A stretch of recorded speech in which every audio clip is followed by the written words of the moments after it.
Dr. Babasaheb Ambedkar on his 65th Mahaparinirvan Divas, and also extend my gratitude to the legacy that he inherited of Buddha, Kabir, and Phule. And I would also like to express my gratitude towards our Navayana Buddhist Sangha and Navayana Buddhist Charitable Trust, all the members, and for giving me this opportunity to reflect on some of my own views, and also being a member of Sangha for a long time, also in a way to get into this kind of reflection process, as Dr.bodhi has said, that this is a processional kind of philosophy that we have been engaged with intellectually, and it requires deep reflection, and that's what is the process that we are in at this point in time. And Dr. Bodhi has given me this topic, Prabuddha Bharat, the Babasaheb's vision for democratic India.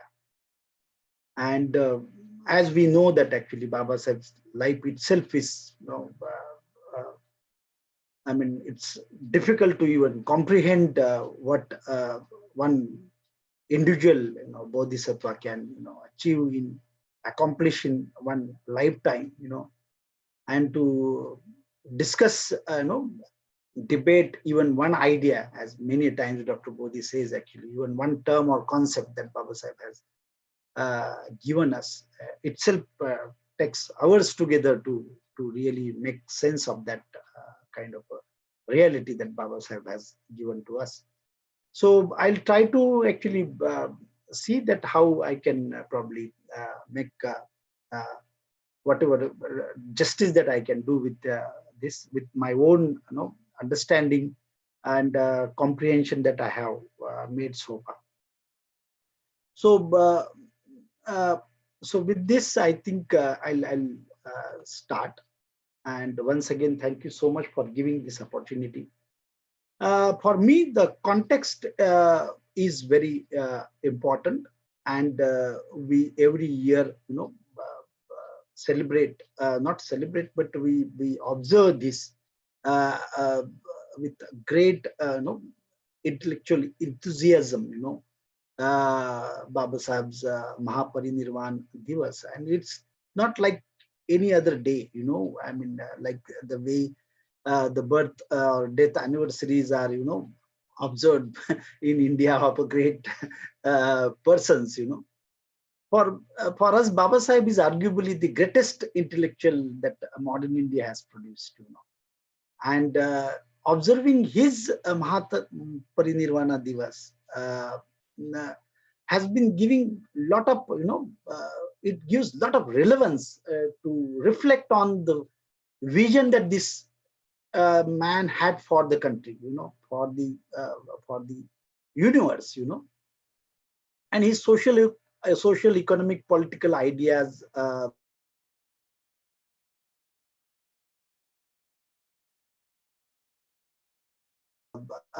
are even influenced his own time, that if we see, and my internet had become little unstable. Am I being heard? Yeah, okay. So every year it gives us a sense that actually how relevant and influential are Ambedkar's some of the most revolutionary ideas,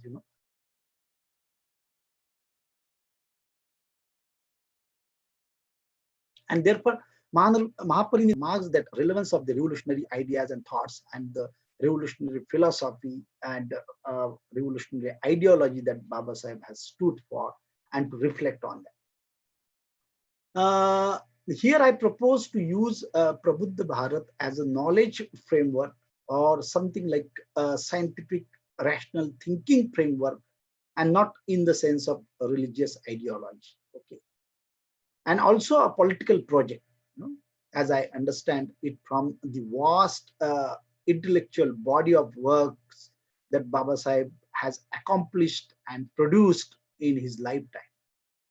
And in this sense, I'm considering Babasaheb's work on Buddha and his Dhamma and his conversion to Buddhism as an outcome of his long historical struggle, meaning it has its own historicity as it has moved through and reached a stage where it provided a very necessary and meaningful framework for socio-political ideology on life itself, not just for Dalits or marginalized sections, but for the whole India. And hence, I consider Babasaheb Ambedkar as a reconstructionist who belonged to a very critical tradition of this country, which was inherited by him from Buddha, Kabir, Basavappa, Santa Tukaram, Phule, Ayodhya, Lakshmi Narsu. These are all actually have contributed when Babasaheb given this idea of Prabuddha Bharat to us. So it is not Babasaheb alone. It is a culmination of the ideas at various point in time in historical epoch that these people, revolutionaries, have thought about. So Ambedkar's legacy is inherited, that Babasaheb has inherited from Buddha, Kabir, and Phule. And as I said, actually, it's a Buddha's teachings is a processional kind of a philosophy that Bodhi has actually defined it as many times in our Sangha gathering. And this comes in contrast to the Vedic kind of a Brahmanism as a religious philosophy, which creates and recreates the rigid Hindu social order, and which is fixed, Sanatan, and springs from the Vedas, and the most important characteristic of this is that it is given. It is given to other three varnas, the Kshatriya, Vaishya, Shudra, and particularly for the women and Shudras, to just receive. It is something given, and they have to just receive, and they have to just affirm it mechanically. So there is a lot in this Brahmanic Vedism as against what Buddha's Babasaheb stood for, a critical, very critical kind of a tradition that we see that they are juxtaposed against each other. As proposed by Dalit Bahujan intellectuals in Maharashtra, it is not an ideal that chooses its context, but the context that chooses its ideal. Therefore, the idea of Prabuddha Bharat, or the choice of Buddhism for Babasaheb, is an outcome of series of immediate historical social context and the very long historical struggle in the recent past or in the distant past that the other revolutionaries has waged, against the all oppressive and humiliating practices embedded in Hinduism. So it is the Prabuddha Bharat is an outcome, an idea of that, which has always been standing against this kind of oppressive ideology. The challenge that Babasaheb confronted, and before him Phule confronted, for the challenges to confront, the source was Buddhism. There could not be any other source for Phule to some extent, but for Babasaheb to confront all that he has undergone in throughout his career and throughout his life. The only source that for Babasaheb was Buddhism, nothing more, anything other than Buddhism. That's what I personally feel we can discuss that. These contexts become evident from particularly when he started his life as a young Ambedkar, studied in Western universities and made sense of whatever life so far he lived. A young Ambedkar of 23 years old, comes in India, comes back in India in 1999, gives his testimony before the South Borough Committee. immediately what he does is that actually all these oppressive sections who were not even allowed to read, write, what he does is he starts weekly calls Muknai. This is the first context that actually, if you see how the idea of Prabuddha Bharat that emerges in the mind of Babasaheb, it starts with Muknai. He becomes a voice for the voiceless. He becomes a voice for those who were silent. It starts with, then he goes on to Bahishkrit Bharat, the boycotted India. In today's context, if I want to use a term, I will use the term quarantine India rather than use the boycotted India, because the quarantine is a term that is been every movement that we are hearing in the context of Corona. So the way that the Corona of Hinduism has engulfed this society of that time, how did Babasaheb define the India of his time when he was struggling with that as a Bahishkrit Bharat? Then he moves on from Bahishkrit Bharat to Samta. He talks about equality. From equality, he moves on to Janata, the people, the public, the larger public. And then in 40s, he is slowly moving towards Prabuddha Bharat. These are the very prevailing kind of a compelling kind of a context in which Babasaheb is operating. And his idea is emerging. His idea is of Prabuddha Bharat is emerging from the context, historical context that he's part of.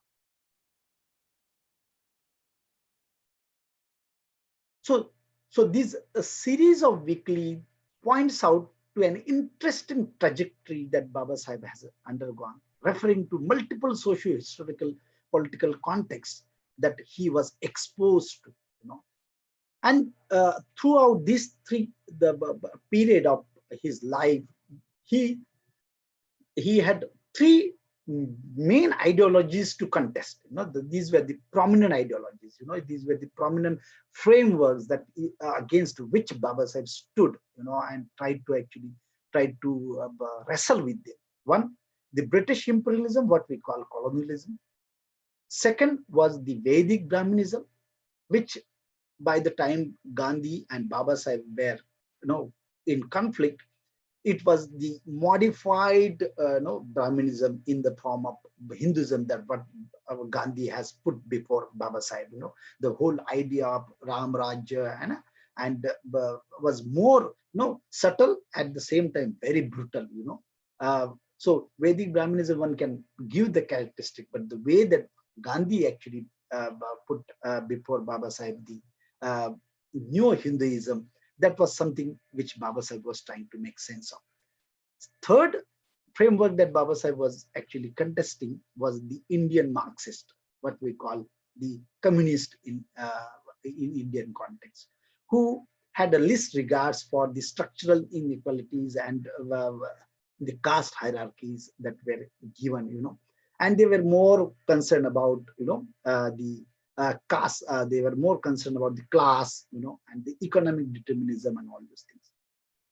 To put it in the words of Rao Sahib Kasbe, who is the very prominent public intellectual from Maharashtra, he said Babasaheb was always, always actually facing this two broad actually categories of people. One, on the one hand, he had spiritual nationalism and bourgeois democracy. Bourgeois democracy, particularly when Nehru's socialist kind of a vision that it was nothing but the bourgeois kind of a democracy that Ambedkar on the one hand was facing, the spiritual nationalism along with bourgeois democracy, and on the other hand he was facing economic determinism and dictatorship of the proletariat. So these three framework, if you see the colonial kind of a framework, the Vedic Brahmanism and the Indian Marxism, that is where that really Babasaheb also was envisioning the Prabuddha Bharat, while contesting these kind of ideologies. So therefore, for Babasaheb, Buddhism as well as his choice for Buddhism and the framework of Prabuddha Bharat has not something that has become a choice overnight.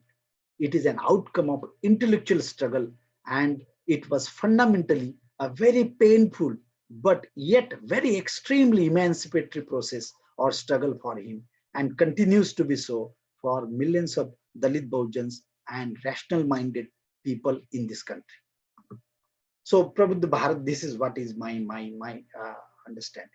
Now, also becomes very important to understand the imperialist and nationalist Brahminical discourse of Babasaheb's time, because that is the discourse which is continuously that Babasaheb is contesting against.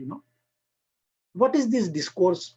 The prominent characteristic of this discourse that time, as put it by the art historian Y.S. Aloni, and Aloni argues that uh, uh, mm, uh, he argues that the Brahminical scholarships during the colonial period were busy defending the cultural practices of their ancestors, called the Aryans, and viewed Indian society as homogeneous cultural group, suggesting, in other words, all the Indian traditions having a common origin in Vedic culture. So Vedas being the fountainhead, being the oldest, kind of a heritage that India has, and nothing beyond that actually is can define India. So how the interpretation went on. Second is, and it also communicates the fact that it was united ancient Hindu India, which we still know is Nirantar, Sanatan, and that's what actually uh, uh, India is all about. Uh, as against this, actually, again, even Gail Ombet actually puts it in a very her theorization suggests that the colonial period was marked by consolidation of identification of India or Hindustan with a particular religion known as Hinduism, interpreted as a primal and ancient religion of the subcontinent. She highlights that besides European, who were largely obsessed with racism and their fascination with the Vedas and Orientalism, the Indian elites, besides Europeans, played a major role in constructing Hinduism.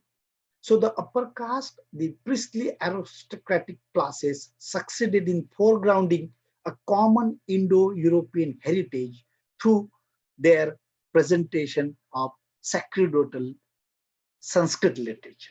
So everybody was actually concentrating, eulogizing this heritage, and as if there was nothing in India except these things. So Buddhism and all those things had become merged into only one ideology, that is called Hinduism. Now, I think during that period, if we see very observe it very critically, during colonial period, there were two traditions which were invoked, and these traditions are represented by two sets of people. The first phase of colonial period was a contestation between Phule and Tilak. Tilak stood for Vedic Brahmanism, a tradition of Vedic Brahmanism. Phule, to a great extent, was invoking a shamanic Buddhist tradition of critical thinking. He was giving a very critical kind of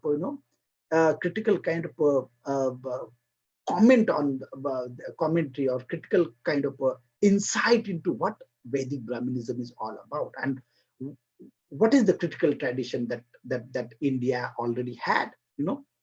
Second phase, it is Babasaheb versus Gandhi.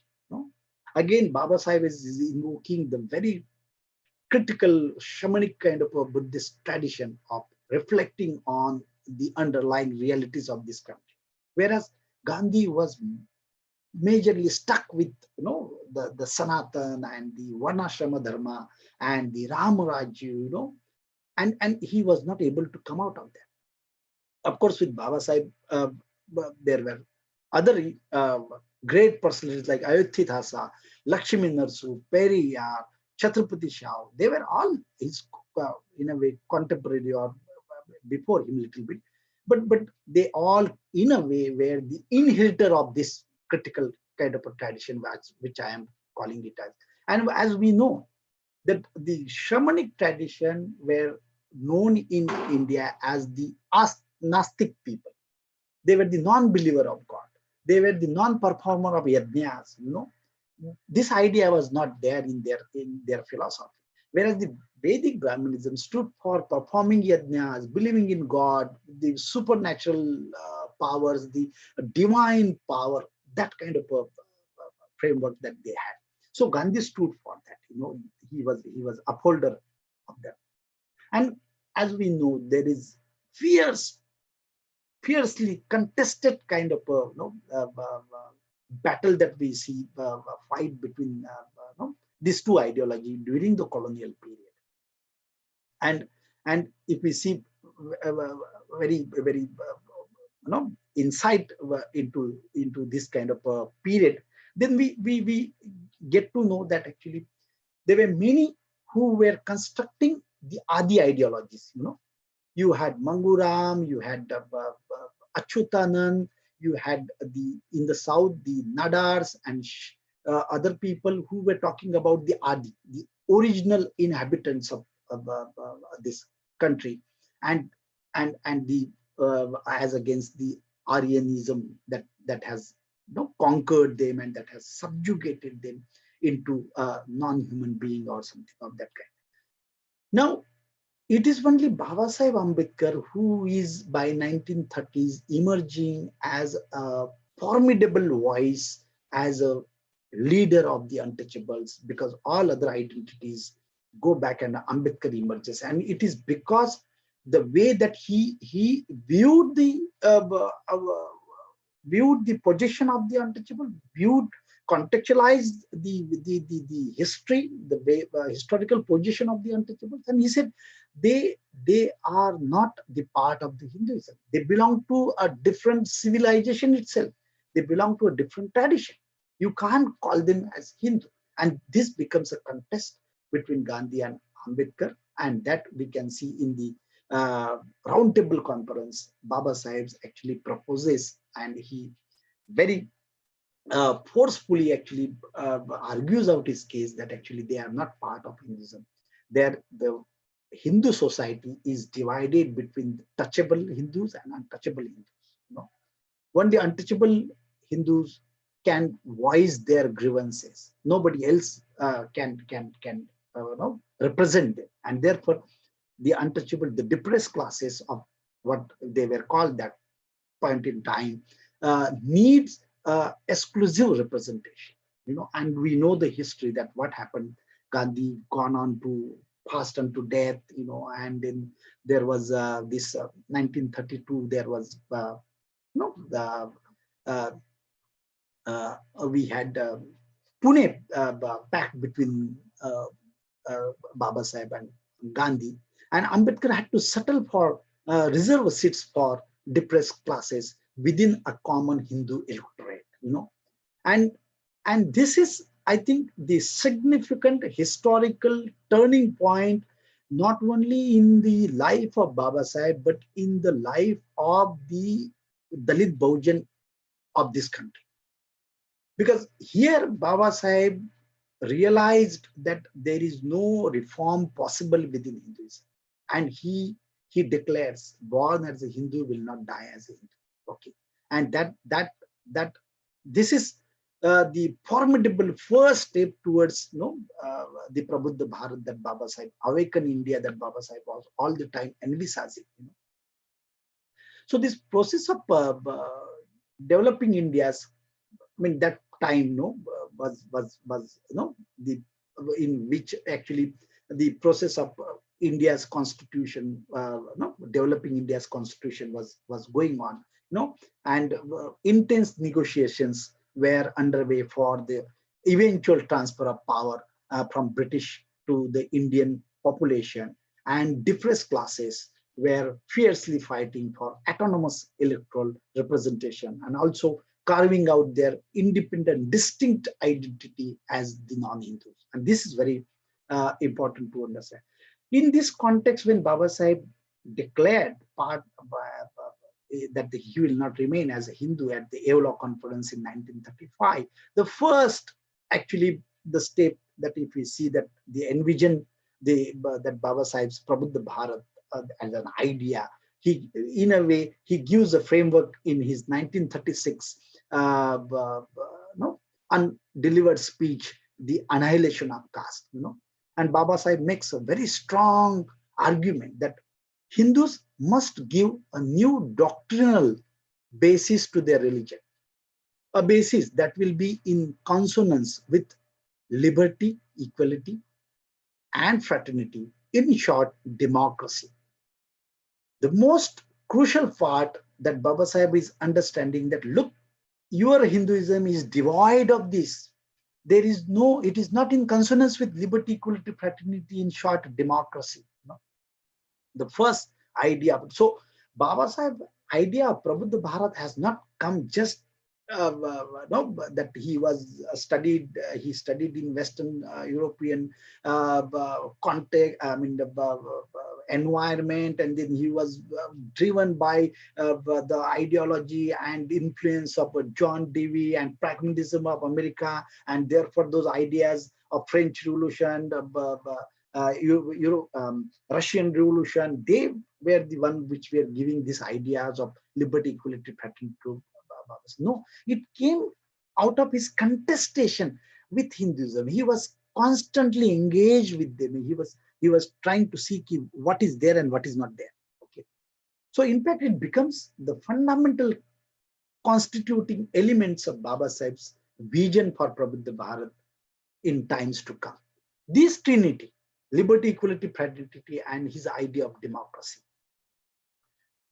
So Babasaheb's epistemological premise appears to be fundamental while addressing Hindus in the annihilation of caste.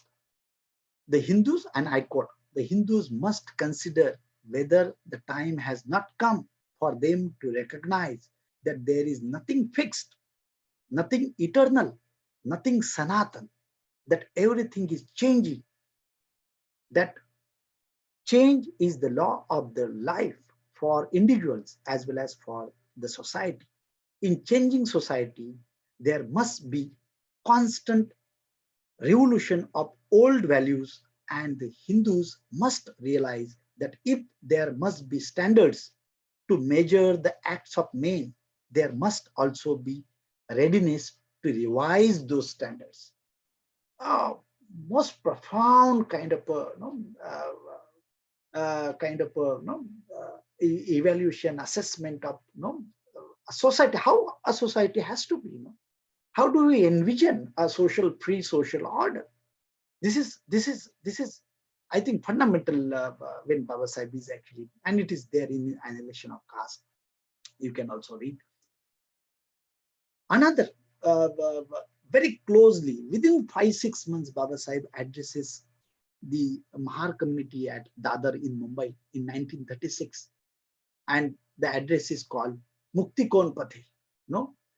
What way the emancipation, or what path to emancipation. And he reiterates that the problem of untouchability is a matter of class struggle, and it is a struggle between caste Hindus and untouchables.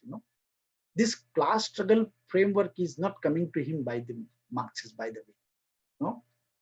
So generally it is attributed as if everything has come to him from there.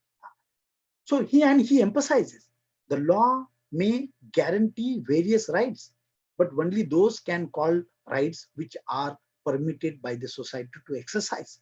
The right which is guaranteed by law but is opposed by society is of no use at all. The emphasis in this speech is on the notion of freedom of mind and Attadipa Bhava. And he explains, I have no time, but one can go and read, I can give you this reference. He explains what is the freedom of mind. A person who is shackled by his superstitious kind of idea, can he be called be a free man? free man is one who is independent in terms of his thinking. He is not dependent on others for cultivating his ideas. He's not guided by any kind of metaphysical kind of motions. And that's it is in that context he ends that speech with the dialogue between Ananda and Buddha. What does Buddha, the Shakyamuni Buddha tells to Ananda? Be your own light, Attadipa. Be self-emulating, like a sun. Don't be like a earth depending on the light of others, and take refuge into the truth, not anything else. This is, I think, is very profound, and I think the idea of Prabuddha Bharat was already there in Babasaheb's mind in 1936 itself. Second, as I said, Babasaheb completely was, contested very fiercely the Brahmin Marxist, and he critiqued. And I'll just quote, because this is very important. In 1938, in his Janta editorial, he's saying this base superstructure kind of analogy that actually Marx always give. How he put it upside down, he has reversed it. The building had just as much truth or reality as base. If you want to change the base, then first the building that has been constructed has to be knocked down. In the same way, if we want to change the economic relations of society, then first the existing social, political, and other institution will have to be destroyed. Now, this is till 1938-40. I will not now go into detail. What I am trying to say that the writings of Babasaheb post 1940 are the most profound kind of writings, where he's, as Bodhi says, that he's unraveling, unpacking, and trying to give a very, very, very deep kind of a vision for India. In that, you had states and minorities. He puts forward his economic vision, what constitution of this country should be, why there has to be state ownership of key industries of this country, why agriculture has to be a state industry. That is one that he is trying to propose. Second, he's giving his idea of democracy very clearly. The most profound kind of work that Babasaheb has done is 1948, The Untouchables. I think it could have been done only by Babasaheb, because he was the one who was trying to continuously explore what is the origin of untouchability. It is the exploration of finding out what is the origin of untouchability has taken him to the critical tradition of this country called shamanic and Buddhist tradition. The roots of this untouchability are into the spread of Buddhism. Buddhism was a break in this country. It was a civilizational break. It was not one united ancient kind of a Hindu India. There was a Buddhism in this country. This Buddhism, which was here as a way of life for 500, 600 years. Buddha emerged as a response, Jainism emerged as a response to the degraded way of Aryan life. This shamanic tradition was reaction to the degraded way of life of the Aryans, who were involved into endless sacrifices, butchering of animals, and there was no order at all. They were living a degraded kind of a life. A response came, and the social development work that Buddha carried laid foundation for the embodiment of Buddhism in the form of Magadha Mauryan kind of this, and that comes very prominently in his work called The Revolution and Counter-Revolution. Please read those three chapters, 8, 9, 10, and you'll get the idea of Babasaheb's, how he actually, making sense of. He's talking about there are three Indias in this country, not one united ancient Hindu India had ever existed. Instead, there were three Indians or three Indian ideologies that we can call, preceding the Muslim period. The first was Brahmanism. What was this Brahmanism? It was described by Babasaheb as an Aryan society of the Vedic period, and it was literally a barbarian phase. That's what Babasaheb actually, he doesn't use that term, but it's a barbarian phase that Gail Ombit used for this. And you see this, the state of Aryan society, wherein describes how society was steeped in the worst kind of degradation, social, religious, and spiritual. In chapter 8, he says, degraded condition of Aryan civilization at the time when the Buddha started his mission of life. And he gives how Buddha carried out the work. What was Buddha against? Babasaheb expounds that there were three things against which Buddha carried on a great campaign. First, he rejected the authority of the Vedas. Second, he denounced the yajna for yajna as a form of religion. And third, the Buddha denounced the caste system. Of course, the caste system was not as rigid as we see it today, but there were principle of inequality, which is the basis of the caste system, had become well established by that time, and it was against this principle that Buddha carried a determined kind of a bitter fight. Second, India that existed was Buddhist India. The Magad Mauryan Empire was embodying in Buddhist revolution the rise of civilization and assertion of basic forms of human quality. That is what Buddha's social development work has given to us as a Buddhism. That was the India that existed, that was there for 500, 600 years. And third came the Hinduism, which is basically the Vedic Brahmanism, as a counter-revolution, in the form of Pushyamitra Shunga and his rise to power in North India, that was associated with Manu, the triumph of caste, and the subordination of women and Shudras. This is the three India that actually Babasaheb actually explains. So don't talk about the one united ancient Hindu India. There was revolution, there was a revolutionary break in this country, which was provided. Now, important aspect, just I will briefly, I can get 10-15 minutes, Bodhi? Yeah. So as Gail Ombit actually tells us that there was a racial ethnic element in Babasaheb's theorization, and he identifies his heroes to some extent with non-Aryans. For instance, arguing that the Mauryan Empire was that of Nagas, but it is underplayed, because Babasaheb was always concerned to argue the clash was not racial, but rather social. It was not racial. The clash was not racial. It was social, involving the efforts of particularly defined social group, and that is Brahmins, who were trying to establish and maintain their supremacy. That is what the counter-revolution called Brahmanism is all about. So if we see that,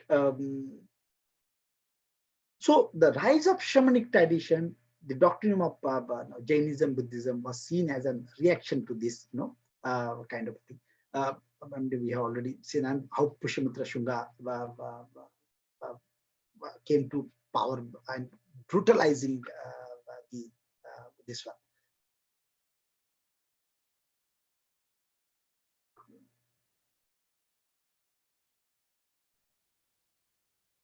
So the downfall of Buddhists had begun with the emergence of Brahmin king and Brahmin priesthood in the 2nd century BC, with the rise of Pushyamitra Shunga and the writings of Manusmriti. The Aryan way of life had long disappeared, and what emerged with the decline of Buddhism was the resurgent Brahmanism, which played the power game skillfully and utilized new kings and conquers for the promotion of way of life based on priestly dominance, called the Brahmanism. Now, there was, the Marxists also ended up, interpreting the way nationalist historians were, nationalist leaders were interpreting the Indian past.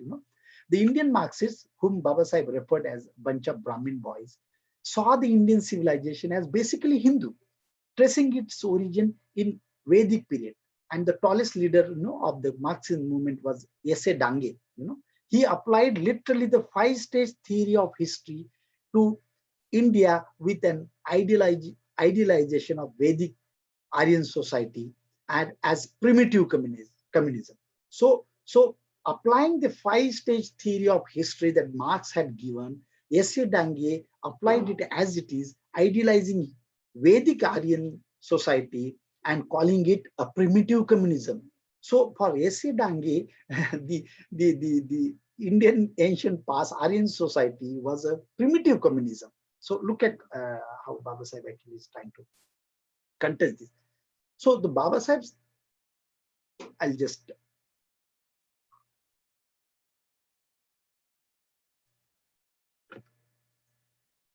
one second.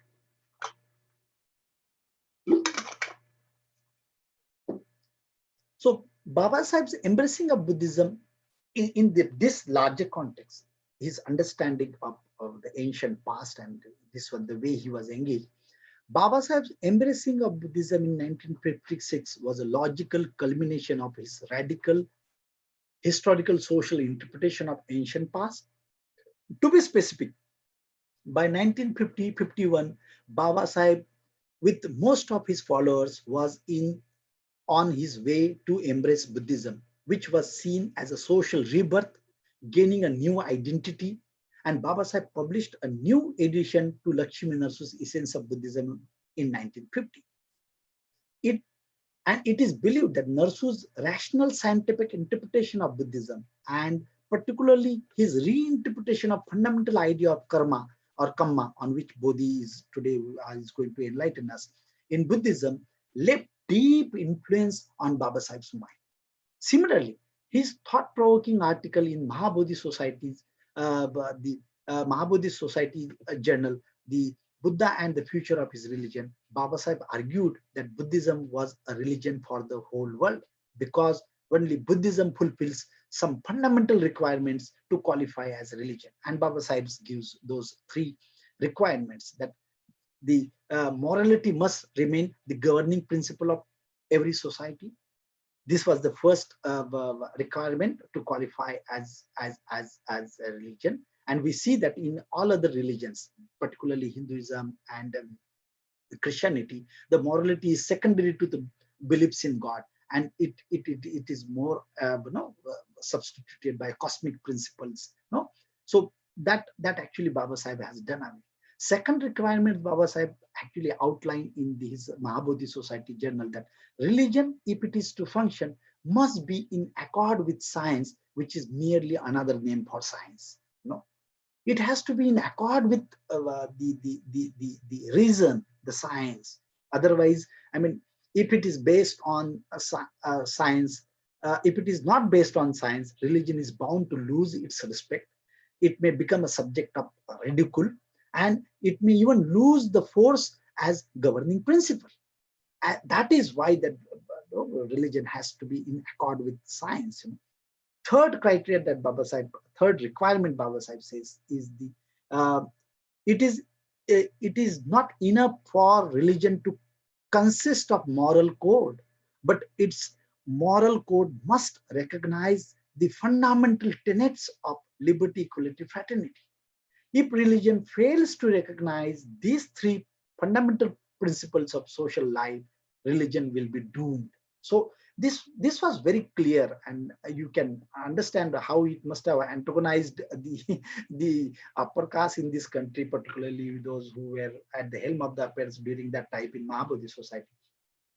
It is in this context Babasaheb argued that Buddhism is the only religion which world can have if, and I quote from that article, if the new world, which be it realized in very different form, the old, if the new world, which be it realized is very different from the old, must have a religion, and the new world needs religion far more than the old world did, then it can only be the religion of Buddha. Now, it is in this context, I think, finally Babasaheb completed his journey towards Buddhism on October 14, 1956 at Diksha Bhumi, Nagpur, and he took refuge in the Buddha, the Dhamma, and the Sangha. Bhante Chandramani administered him the vows, and in turn, then Babasaheb introduced 22 additional vows, which outlined the teaching of Dhamma and also stressing on rupture from the Brahminic Hinduism. The vows reiterated the commitment to the path of Buddha and his Ashtangik Marg, Panchashila, fundamental tenets of liberty, equality, fraternity. This journey started with Mukanayak, voice of voiceless, to Bahishkrit Bharat, quarantine India, to Samta, to equality, has almost reached the final destination called the Prabuddha Bharat, the enlightened India that Babasaheb has envisaged. The vision of Prabuddha Bharat is outlined in his most significant work, The Buddha and His Dhamma. Babasaheb's Buddha and His Dhamma outlines the goal of emancipation of Dalits and millions of other Indians. Babasaheb stated that over the centuries, the teachings of Buddha have undergone modifications, and Babasaheb wanted to rediscover the origin message in Buddha's teaching. There were misreporting with regard to karma or rebirth and several other corruptions, misinterpretations of Brahminic tenets into Buddhist religion. That is what Babasaheb says in Buddha and His Dhamma. Right at the outset, in the introduction of Buddha and His Dhamma, Babasaheb problematizes 4 noble truths and cleans them of their complete misinterpretation. He views the resigned attitude to sorrow, that is dukkha, in the 4 noble truths as a product of Aryanism or Brahmanism, which gives people nothing more than a gospel of pessimism. Such an interpretation of 4 noble truths, as according to Babasaheb, Ambedkar expected people to endure the gross injustice of their present existence.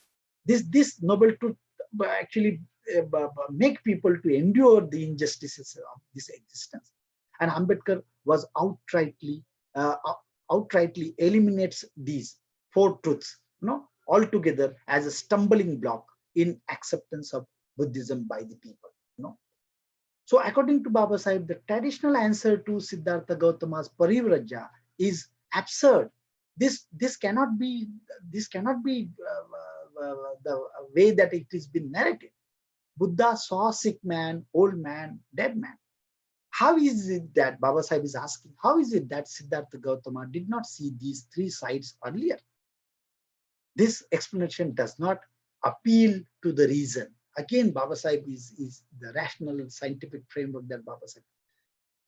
In fact, Babasaheb presents the most rational interpretation of Siddhartha's Parivarja, living home or way out, that he explains that when Siddhartha was 28 years old, there was a major clash over the water between Sakyas and Kolyas. The 2 kingdoms were divided by the river Rohini. Every season, there used to be dispute between them over use of water for irrigation.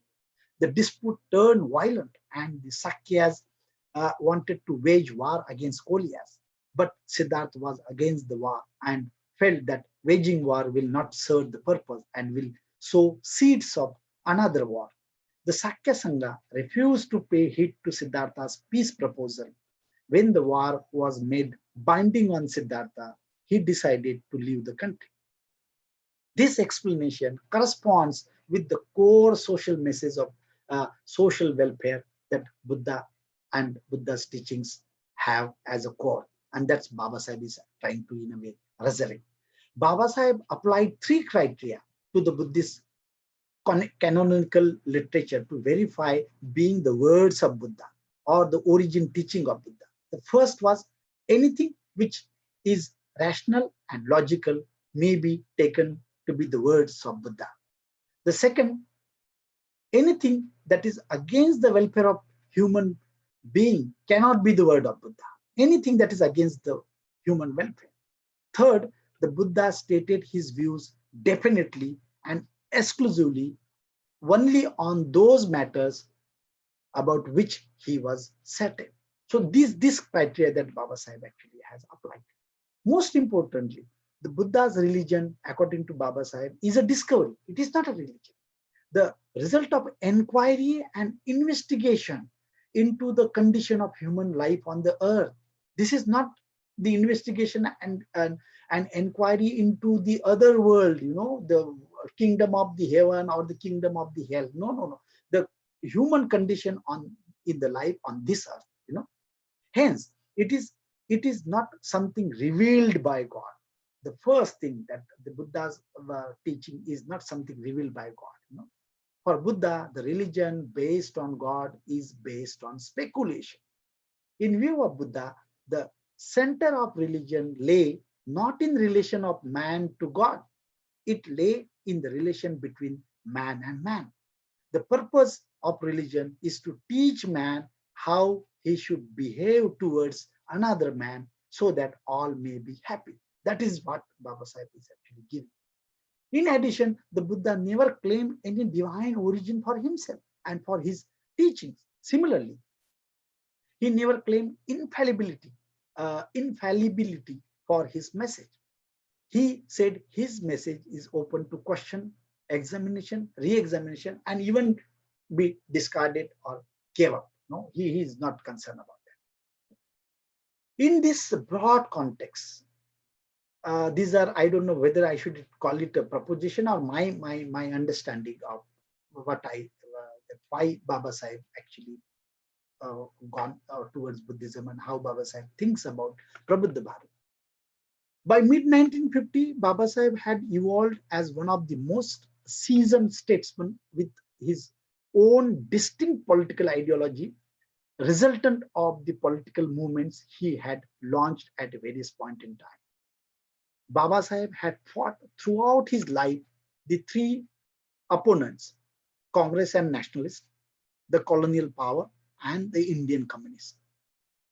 Babasaheb had realized that contemporary ideologies are inadequate to resolve the social and political issues facing India. He saw a complex and inherent contradictions between spiritual nationalism and economic determinism, which had total disregard for caste hierarchy and structure of inequality. He knew well that in parliamentary democracy, political decisions will be determined by majority.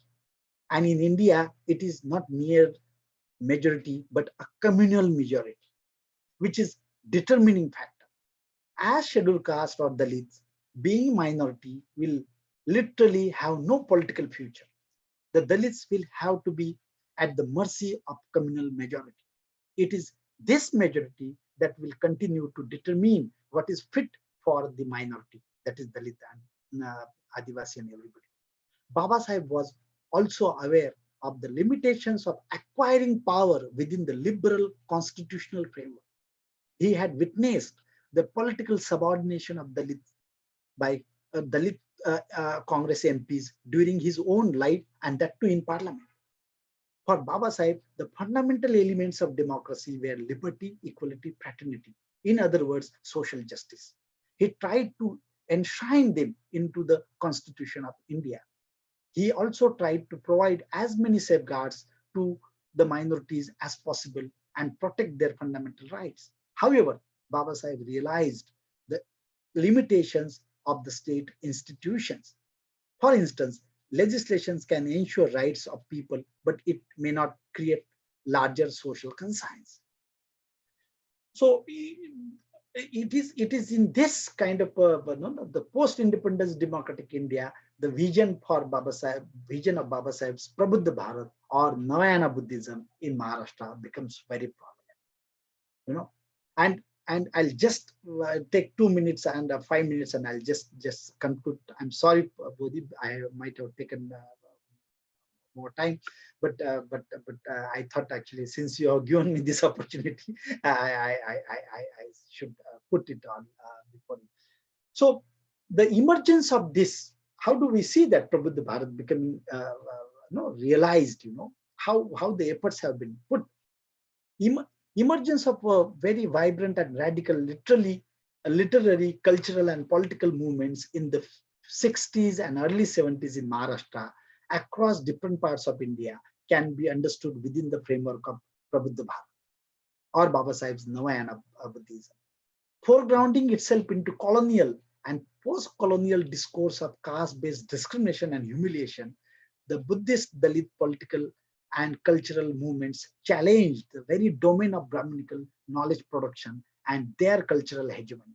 For instance, Dalit Panther produced its own framework of reference for knowledge production and refused to be passive receiver of this subjugating and humiliating Brahminical knowledge system. Buddhist Dalit began to articulate their resistance to humiliation through their own humanitarian and emancipatory socio-political, cultural, and literary movements. The center of Buddhist movement. The first generation learners studied in college founded by Babasaheb's People Education Society. The first college was Siddharth College in 1946, which he named after Buddha's first name, Siddharth. That you can imagine. You know? And second was the Milind College in Aurangabad that came. You know, he named it Milinda. Milind was a Greek king, you know, who was known having his question answer session with Nagasena, who was a Buddhist monk, and he named the campus itself on after the Nagasena Buddhist monk. So Babasaheb became a pioneer of Buddhist Dalit political, literary, and social movements in Maharashtra. Babasaheb's revolutionary writings and ideas became the source and foundation of new awakening. The Prabuddha Bharata, the revolutionary ideas of him steer into Buddhist Dalit life worlds: Swabhiman, self-respect; Manuski, human dignity; Asmita, self-identity; Shikshan, education; Sangarsh, agitation; Swatantra, freedom; Samta, equality; Bandhuta, fraternity, brotherhood; Prajna, wisdom; Karuna, compassion; Shil came to be used as new terms in the language of expression of this awakenedness and awareness. You know, the young Buddhist Ambedkarite, inspired by the writings and ideas of Babasaheb, began to write poetry, biographies, stories, dramas, plays. You know, and their literary work exploded the larger literary world and created a new framework of knowledge production. M.B. Chitnis, the then principal of Milind College, wrote a play called Yuga Yatra, which created an environment for producing revolutionary literature. Babasaheb insisted on Chitnis to write the play, drawing inspiration from Buddha's life and teaching. Similarly, another principal, Dr. W.N. Wankhede, had returned from USA, completing his higher studies, sharing his exposure to Black movement and Black literature and their revolt.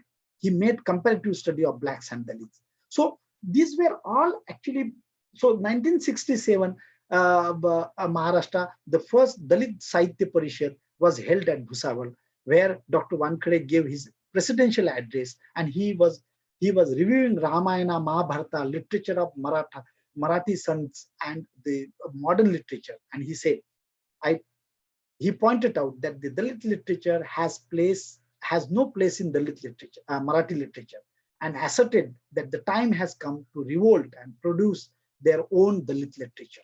This was the beginning, you know. So Milind College was instrumental in creating Dalit Literary Forum, and the first actually Dalit Milind Sahitya Parishad came about and launched the first quarterly called Asmita, which has become later on Asmita Darsh, Asmita Darsh, the mirror of identity. The very first issue raised fundamental debate on the topic cultural conflict in Maharashtra. And the Milind College also had developed their own theater called the Dalit Rangabhumi. So all these things, actually, I will not go into Dalit Panther and Bahujan Samaj. So I think this is how one can see how actually Dalit and the Buddhist follower actually are till today are engaged in trying to realize the Buddhism that Babasaheb has given to us. And this Prabuddha Bharat, the awakened India, no, that actually they have to realize. And it is through this kind of efforts, I think it is still on. And I'm sorry that I have almost taken more than an hour. And I'm thankful to all the Sangha members for patience listening. And thank you so much for giving me this opportunity. And I'll stop here. Hello. Yes, sir. Can you hear me? I'm audible. Hello. Hello. Okay. Okay. So thank you very much, sir, for this the wonderful talk, and definitely on this occasion of the 65th Babasaheb Ambedkar's Mahaparinibbana, then these thoughts are given. These thoughts will give us a new perspective. Actually, the person like me who is following the constitution, uh, uh, framing that the democracy word itself is related to the only the constitution, but the way you explain, it struck me that the Prabuddha Bharata and the idea of Babasaheb Ambedkar's idea of democracy is nothing limited with the constitution, but it's limited with your whole behavior and your own ideas and perspective. So thank you very much. And definitely, the human being is the one who have a strength to change himself. And the process you explain throughout the history, which gives the idea that okay, the history is changed, the peoples are changed, and we have a strength to change ourselves wherever you are, but with the new perspective, with the new ideas. And definitely the Babasahebs and Buddha are the ideal, came from the shamanic traditions, which gives us the very new path called Navayana. So again, I thank you very much on behalf of Navayana Buddhist Charitable Trust. And now I request Dr. Professor Bodhi to come, and definitely we are waiting for your thoughts, specifically on the Kamma, because the Kamma, the rebirth, and all other small aspect which again and again came in our thinking, where just like Sir said, the real idea of Babasaheb's towards the religion is a different, and many peoples are under influence that Buddhism is the religion, and it's Professor Shailesh sir very clearly detach it, and he said what is actually Babasaheb's quote unquote thinking about the religion. So with this word, I welcome Dr. Bodhi to please enlighten us or give you a reflection on the Kamma, the idea. So thank you, sir. Please come. Okay. So thank you, Sujit. I was listening to Shailesh and I was enjoying his Shailesh's reflections. We've been discussing this for a while, but Shailesh has really put it together for us to kind of have a very comprehensive, very deep-rooted view of the debates concerning this country in the domain of democracy, and also at the same time the ideas of Babasaheb as he envisioned a new way of perceiving and organizing this country, and how we should, as citizens of this country, how we should live. So I'm still thinking about many things that Shailesh is saying. So now I'm a little bit confused, forgetting what I have to say. So mine is just a short reflection, because this concept is a very complex concept, but I had also requested that Shailesh lays the framework and provides a longer kind of a reflection, and I will just kind of help clarify the concept more than anything else. So it's not a detailed exposition about Kamma, but just a little bit of reflection, personal reflection, a little bit of reading also that one has done on this particular concept. So This Kamma is a very, it's one of the most misunderstood word in Buddhism. And I still remember that the interpretation of Kamma in Buddhism is so complex from one region to the other that many people actually not only have misunderstood, but they are misusing the word to a great extent. So what exactly is the meaning? I am also not very sure. I do not know. I'm still exploring what the real meaning of Kamma means.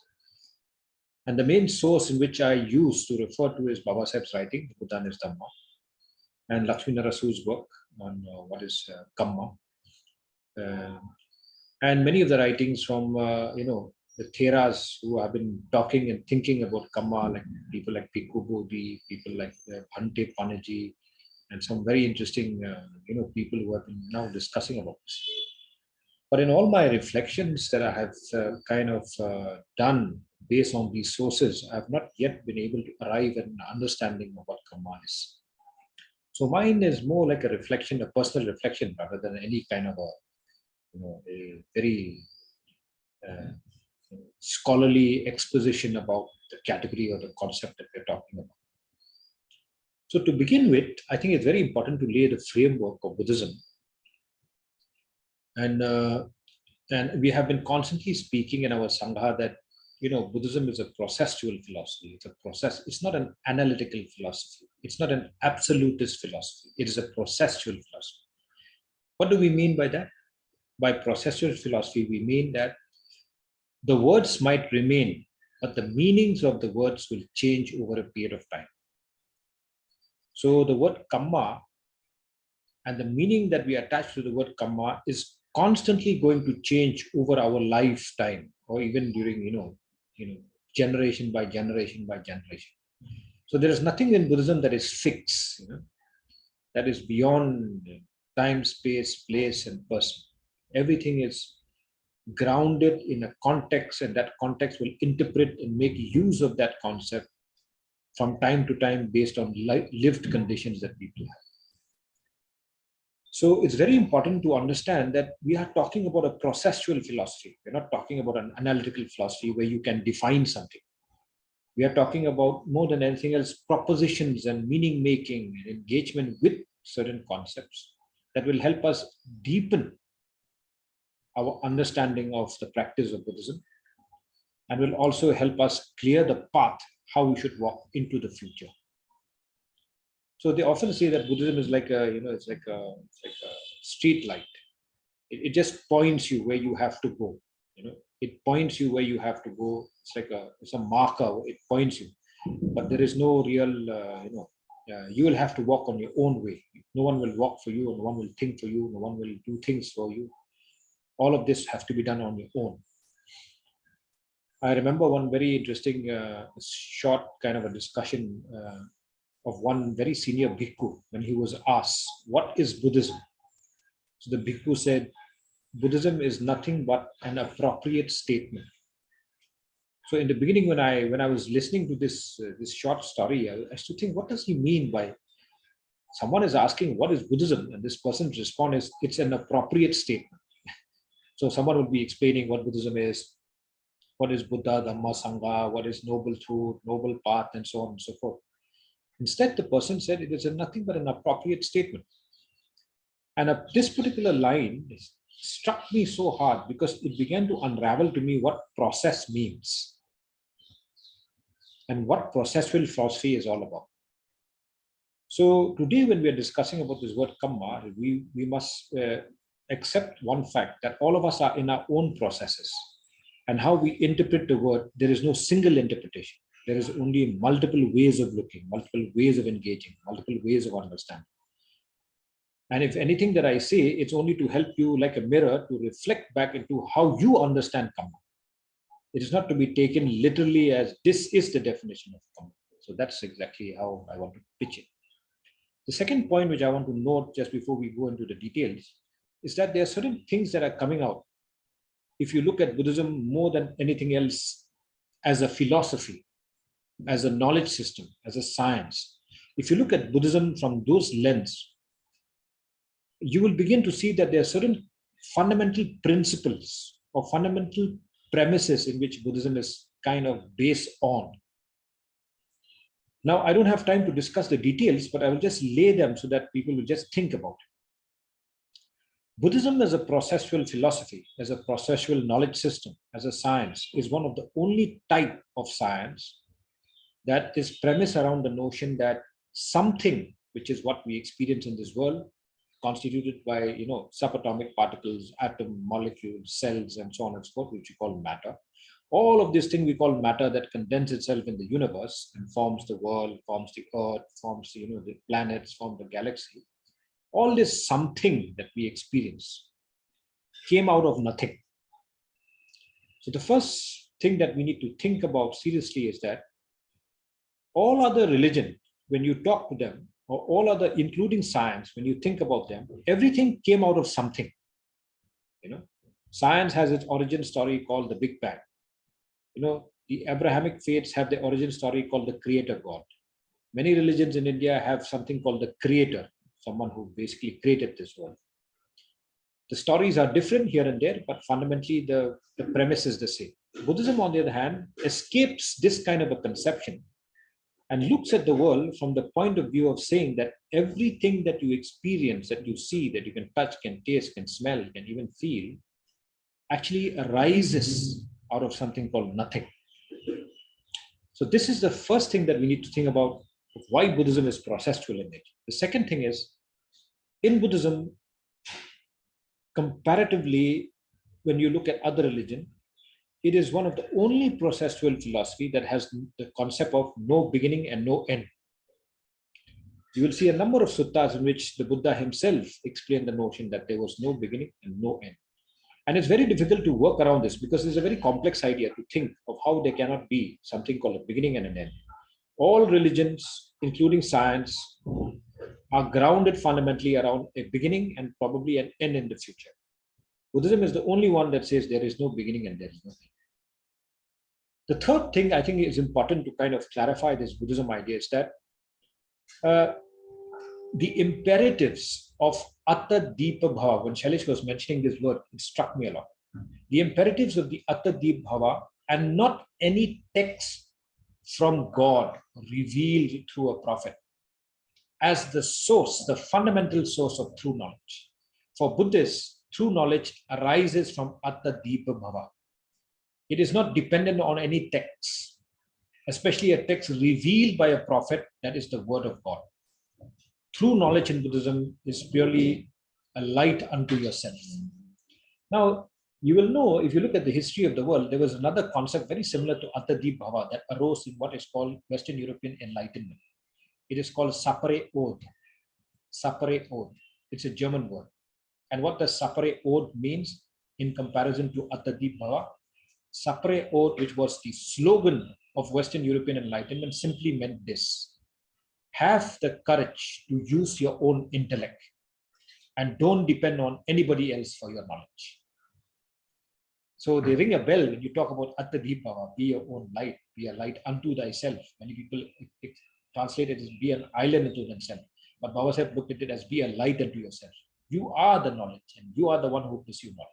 And it is you who is going to gain this true knowledge. Don't rely on text, don't rely on anything else other than yourself.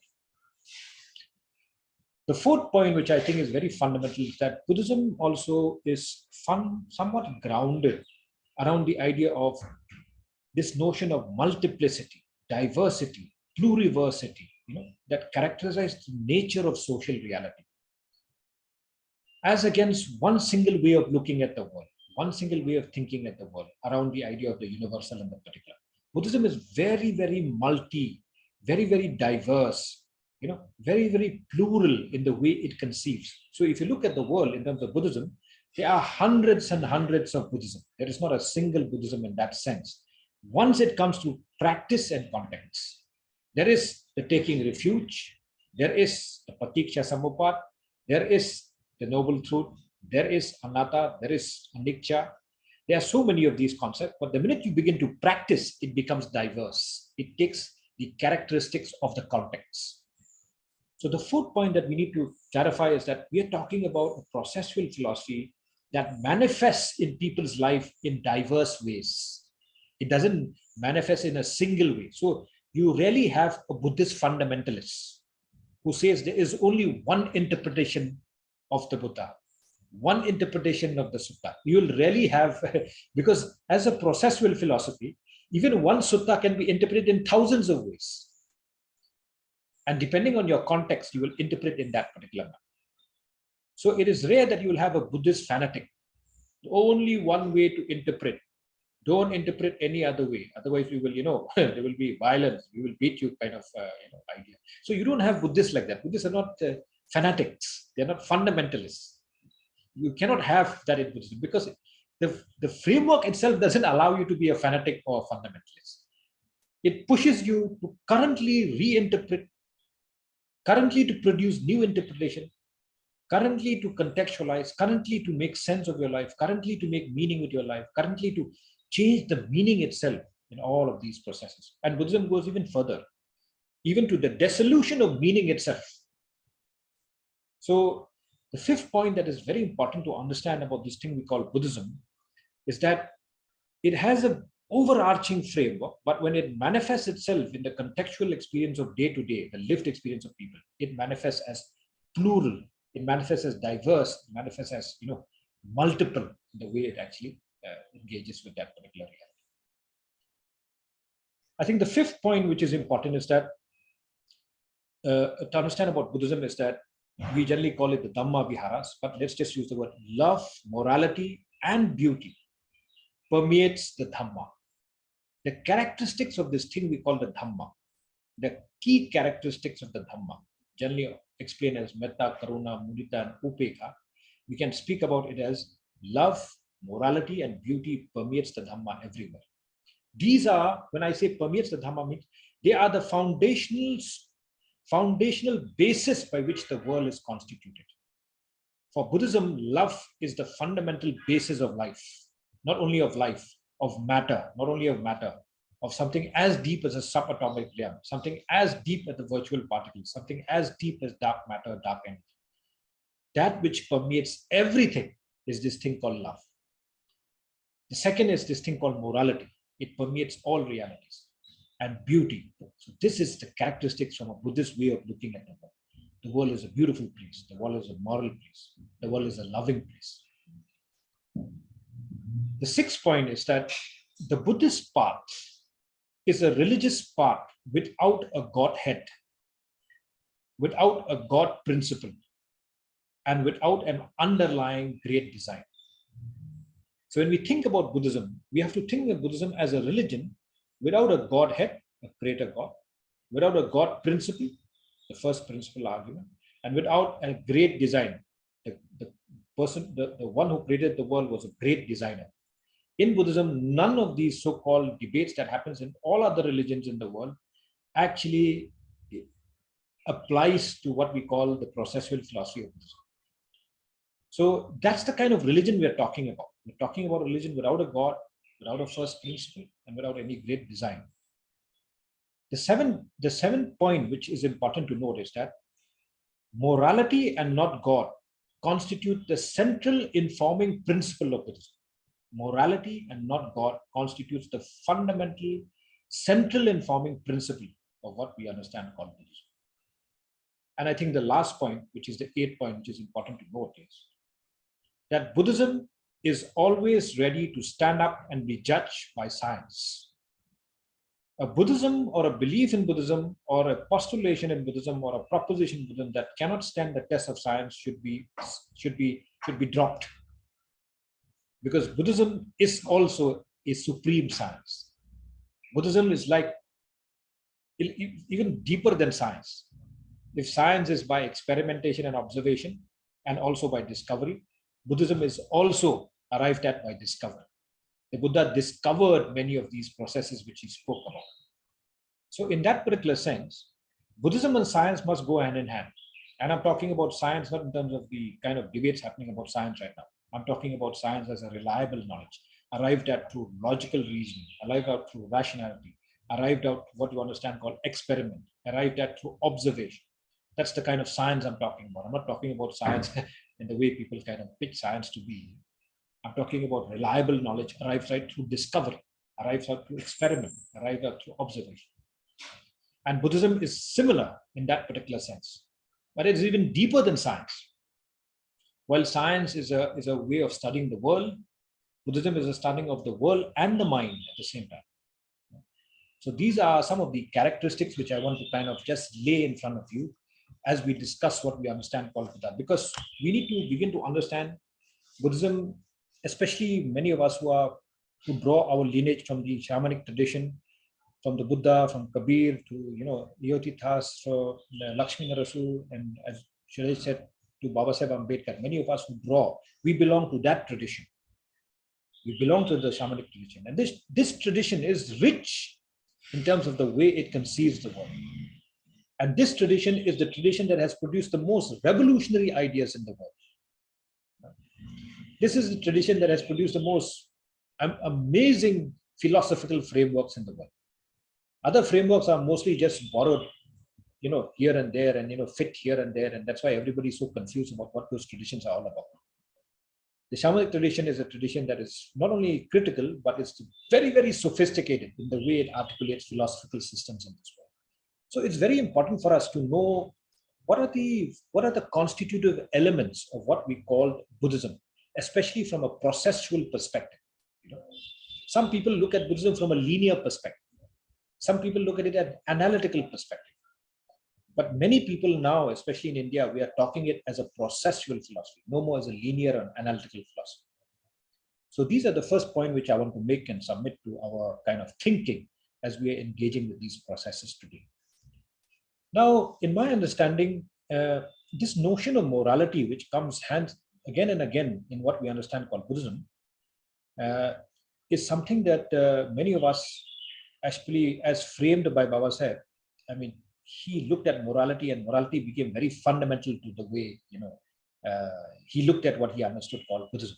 So if you don't have a God, you don't have a soul, then what does remain? Where does morality stand? How does it come? What are the basis of life itself? So many of these questions he began to ask, and these are the questions that we also need to kind of reflect upon. Now, at a personal level, my sharing at a personal level is that the more I start thinking about this word called Kamma, and I linked it to morality, and I linked it to action, I linked it to intentionality, I linked it to what is called volition, I linked it to the law of cause and effect. There's so many ways in which you can understand this Kamma. When I started thinking about this word Kamma, the first thing that started to make sense with me about the word Kamma, many people used to get very confused. How do I go all around, all about, rather than explaining what Kamma is, I used to go round and round and then come to Kamma. So the first thing that began to make sense and struck me about what Kamma actually might mean, I'm not saying what it means. I am not very sure myself what it means. What it might mean is what I am proposing to the group today. So probably others might have a even better clarity about what Kamma is, but this is exactly how I think. The first thing that I began to think when I thought about this word Kamma, after reading so many texts, I've been reading a lot of texts to understand, and still I have not understood. Then I began to look at what is generally called the positive precepts in Buddhism. There's something called the positive precepts in Buddhism. Now, whenever I read the positive precepts in Buddhism, the first one is, with deeds of loving kindness, I cultivate and cleanse my body. We used to say like that, with deeds of loving kindness, I cultivate and cleanse my body. Many people say I purify my body, but I don't like that word purify too much. I prefer the word cultivation and cleansing. Babasaheb used the word cleansing in many, many, especially lines in the Buddha and his Dhamma. How do we cleanse ourselves, cleanse our mind of impurities, and so on and so forth. So when I was thinking about this one first precept, positive precept, with deeds of loving kindness, I cultivate and cleanse my body. The second one, with open-minded generosity, I cultivate and cleanse my body. Third one, with stillness, simplicity, and contentment, I cultivate and cleanse my body. I used to think, what is the connection? What has loving kindness got to do with cleansing my body? By experiencing by experiencing and sharing loving kindness, I am cleansing my body. I used to think, what's the relationship of this? We use the word metta for that. With metta, both of loving kindness for self and for the world and for all sentient beings. I am cleansing my body. What is the relationship between my body and the love I express for everybody in this world? Second point, with open-minded generosity, we use the word dana for that sometime, and there are many other words in Pali for generosity. But with open-minded generosity, the more generous I become, I am cultivating and cleansing my body. So what's the relationship between generosity and my body? With stillness, simplicity, and contentment, I am cultivating and cleansing my body. So, in the beginning, I used to be very confused. I used to say the positive precepts, but I could not understand the relationship. Why do we do this in Buddhism? Why do we repeat these positive precepts every time when we talk about, especially when we speak about the precepts in Buddhism? Why do we always speak these positive precepts? The fourth one, with truthful communication, I cultivate and cleanse my speech. With truthful communication, I'm cultivating and cleansing my speech. And the final one, with mindfulness clear and radiant, I cultivate and cleanse my mind. So when I started thinking on this line, I used to think, there are three components here. One is the body, one is speech, and one is mind. And when I started looking at the positive precepts like that, how I'm cleansing my mind, how I'm cleansing my speech, how I'm cleansing my so-called, body. When I look at this, every sutta that I read that is in relation to Kamma, that was stated by Ananda as to be the words of the Buddha, always have what you call the body. He called it the bodily Kamma, the speech Kamma, and the mental Kamma or the mind Kamma. Every sutta that I read, if you go to the suttas and you type down, Kamma among the suttas, in every sutta, one or the other, you will find bodily Kamma, speech Kamma, verbal Kamma, and something called mental or mind Karma or intellectual Kamma. So these things always comes many times. Then I used to realize that, why do we as Buddhists always say the positive precepts? What are we trying to do? What we are basically trying to do is to cleanse ourselves of these deep processes that have seeped into our life, that is verbal, that is mental, and that is bodily in nature. And in relation to Kamma, we are actually cleaning or cleansing or even cultivating the cleaning of what we call Kammas in our body. So the first point that began to struck my mind was this idea of positive precepts and its relationship to the cleansing of Kamma. Now I used to think, okay, I understand that. Then what next? Because the next part that comes is the Noble Eightfold Path. Because the Noble Eightfold Path clearly states, the whole idea of what we call speech, the whole action and lifestyle, the mental processes, the speech and the actions that are there. So everything is rooted in the Noble Eightfold Path. And it goes deeper in terms of samadhi and practice of sati pathana. It goes deeper in terms of the way we look at the world and the perspectives that we have and the attitude that we have to world. So if you look at the Noble Eightfold Path, it's the most holistic way of engaging in a middle path to cleansing of kammas. Now, so the positive precepts and the Noble Eightfold Path, something that we say all the time. And I used to think, what is the relationship between these and Kamma? I started getting some clarity that probably these are to do with something called the cultivation processes of the cleansing of Kammas in our life. The first sutta that I actually began to kind of understood a little bit when I looked at it from this perspective was a sutta in the Anguttara Nikaya, which is a 3.77, number 3.77, which is about the word called becoming. So Ananda was supposed to have asked the Buddha, what Buddha is this thing called becoming? What do you mean by becoming? And I will kind of somewhat reflect and read here a little bit. So the Buddha's response to Ananda when he was asked, can you define what is this thing called becoming? I mean, Babasaheb also handles a lot of theorization around the word becoming, the process and the theory of becoming. The self is a process of becoming. So when Ananda was asking Buddha this, Buddha's reply was, he says at three levels, what we call sensuality property, form property, and formless property. And form, which means the size and shape that we have, and formless means the state of nothingness, form, shape, and size. And sensual means the five senses or the six senses that we talk, including cognition that we have in our mind. So the Buddha talked about becoming around three processes. this body that we have constituted by sense, this form that we have constituted by shapes and size and length and breadth, and this formlessness, which if you go deeper, it begins to dissolve into a formlessness. So he responded at 3 levels: at the level of the body, sensuality; at the level of shape and size, form; at the level of what you call formlessness, which is the nothingness that we speak in Buddhism. And his answer was this: Kamma ripening in the sensuality property, in the sense property. Would sensuality becoming be discerned?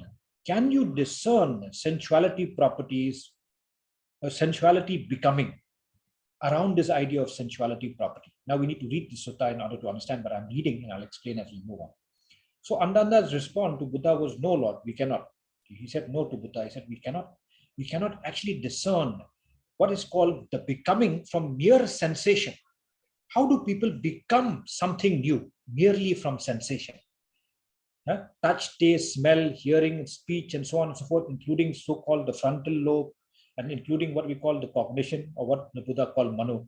How can these senses be in the process of becoming? So he asked. So when Ananda was asked, he said no. So the Buddha says, Kamma is the feel, consciousness the seed, and craving the moisture. Now, when I was reading the sutta, it began to struck me what Kamma was, what he was referring in terms of Kamma. He said this notion of becoming takes place in the sensation only because there is Kamma, which is the feel in which things can happen. And each of those so-called elements within this field, he calls them consciousness. So he says consciousness is the seed, and craving is what he calls the moisture. It is only because there is Kamma, there is consciousness, and there is craving that becoming takes place. So these sensations that we have, and when I speak about sensations in Buddhism, we are talking about minute particles, even at the subatomic level. Your cells, every cell, okay, is what Buddha calls is conscious of itself. Every cell in your body is conscious of itself. There is not a single cell that is not conscious of its own reality. This notion of consciousness that we have that stems from the mind is only one level of consciousness. The Buddha says if you go deep into the cell, every single cell is alive and conscious. It has the ability for consciousness. But this cell, which is conscious inside the body, also experiences craving, or what he calls tanha. And it is because of this tanha, the process of becoming continuously moves from one state to the other, one state to the other. So the first point that came to my mind was when I began to think this idea that this thing called Kamma, what he was referring to a whole massive field in which something called consciousness and craving takes place. It is not merely action, not merely cause and effect, not merely determinism, not merely volition, not merely what you understand called intentionality. But he was talking about a field, this field that something called becoming takes place. So in this particular sutta, he goes on to explain form and how form actually becomes, keeps on becoming. He explains formlessness and how it becomes, and so on and so forth. So the second point which I want to reflect here is when we are referring to the word Kamma, we are referring to an overarching framework. We are not referring to one single act. We are referring to a framework in which there is the possibility of sensual becoming, form becoming, and formlessness becoming. So this is the first point that we have to keep. Now, these are suttas. These are very difficult, suttas to kind of decipher. So we have to sit down and think properly what it means. Okay. So the first point is that. Now there's a second sutta which is a very important. Again in the Anguttara Nikaya, it's sutta number 237. It is called the Noble Path. Okay. So he says, the Buddha says, in this sutta he says something like this: fabrication fabricating and injurious bodily, verbal, and mental fabrication, okay, creates what he calls exclusively painful feelings. So if you fabricate means, you fabrication, you put together, you condition yourself, you do certain things that fabricates bodily harm, mental harm, or what you understand called verbal harm, you are going to experience what is called exclusive pain. Painful feelings you're going to have. Okay. If you fabricate a non-injurious bodily, verbal, and mental formation, you begin to experience pleasant sensations in your body. Okay. So if you do something that is non-injurious verbally, non-injurious bodily, non-injurious mentally, you begin to experience pleasant sensation. And the final one, he says, if you fabricate an injurious and at the same time a non-injurious bodily, verbal, and mental fabrication, you will experience both pleasure and pain, pleasant and unpleasant feelings. Okay. Now, what is interesting to know this? Why do I like this sutta about the kamma? Is that he says simply this. He says that there is a field called kamma, and in this kamma there is verbal, there is bodily, and there is mental. If you fabricate something injurious, that is bodily, verbal, and mental, you will experience unpleasant feeling, and this manifests in terms of pain. If you are fabricating a non-injurious verbal, mental, and bodily action, it will generate pleasant feelings. And if you generate what is called injurious and non-injurious, you will experience both at the same time. Okay.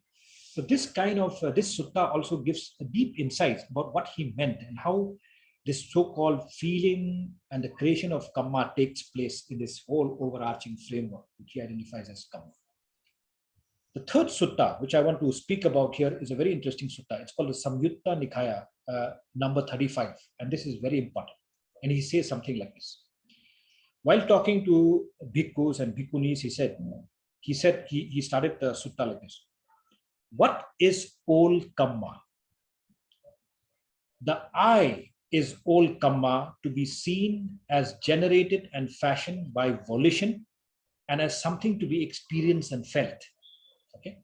So he says, he asked a question, what is this old kamma?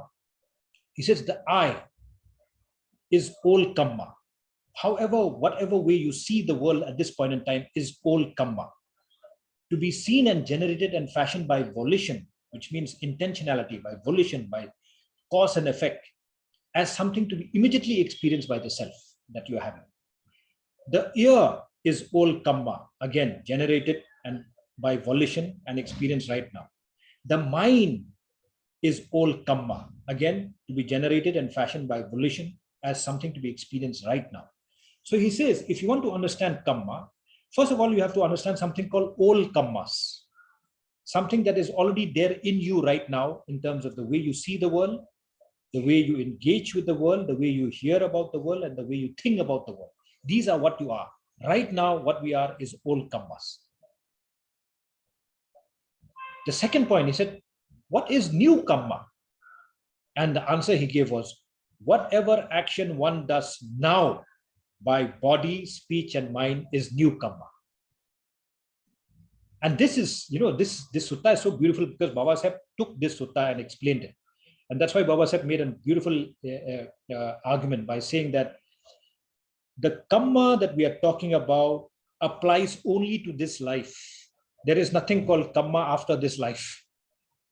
That we will discuss later what he meant by that. But Babasaheb was very clear in the text on kamma, especially in the Buddha and his Dhamma. He says, the Buddhist conception of kamma applies only to this life.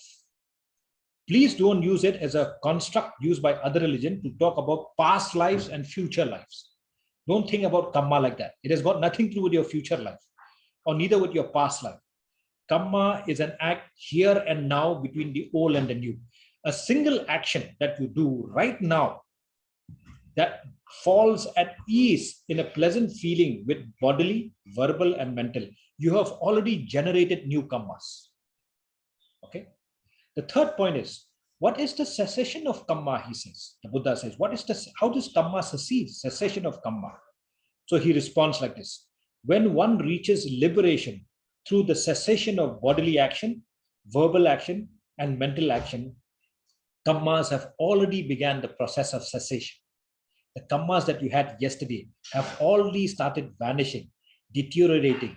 They've already started fragmenting. They're already moving out of what is you at this point in time. And the final point that he made is, what is the way leading to the cessation of kamma? And he says, it is the noble eightfold path that leads you out of kamma.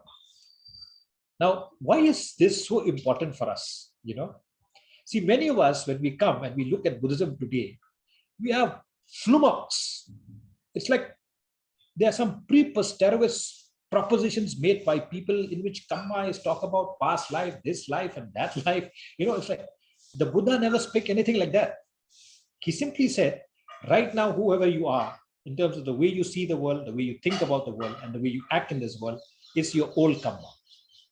At this moment, if you do anything new that does not do bodily harm, mental harm, and attitudinal harm, you have already generated new karmas.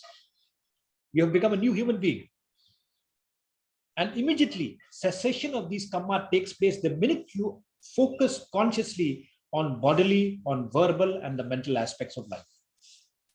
And he says, but the surest way for you to come out of old karmas is the Noble Eightfold Path. So the third point which I want to make is, when we talk about karma, especially from an Ambedkarite perspective, we should never fall trap to any conception about pre-life, past life, future lives. We are talking about this life. And in this life, we can free ourselves. This is such a message of hope, because we are so trapped in the frameworks of other so-called philosophical schools in India that speaks about karma in terms of a lifetime. This whole life, if you know your role, play your role, and whatever you do at this particular point in time based on your caste, if you die, the next life you will go higher. This is exactly how it is formulated.